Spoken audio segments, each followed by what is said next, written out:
लाडकी बहीण योजनेची रक्कम वाढण्याची शक्यता आहे। उपमुख्यमंत्री अजित पवारांकडून निधी वाढीचे संकेत देण्यात आलेत। अजित पवारांकडून ट्विट करत निधीत वाढ करण्याचे संकेत देण्यात आले।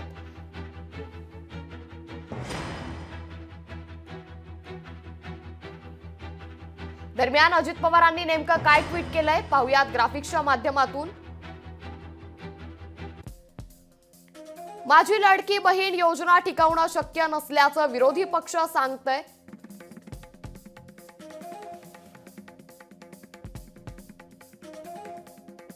परंतु अशक्य गोष्ट शक्य करणं हीच माझी ओळख आहे, तोच माझा स्वाभिमान आहे, असं ट्विट उपमुख्यमंत्री अजित पवार यांनी केलंय।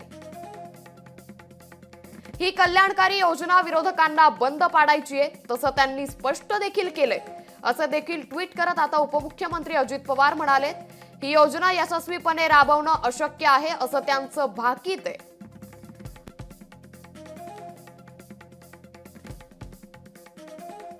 परंतु येत्या काळात या योजनेला अधिक बळकटी देऊन या योजनेची रक्कम वाढवण्यासाठी मी सर्वतोपरी प्रयत्न करेन, असं ट्विट उपमुख्यमंत्री अजित पवार यांनी केलंय।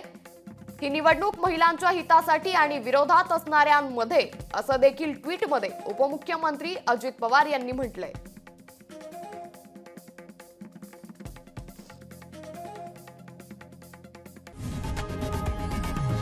लोकशाही मराठी ऐका, पहा, जागरूक रहा।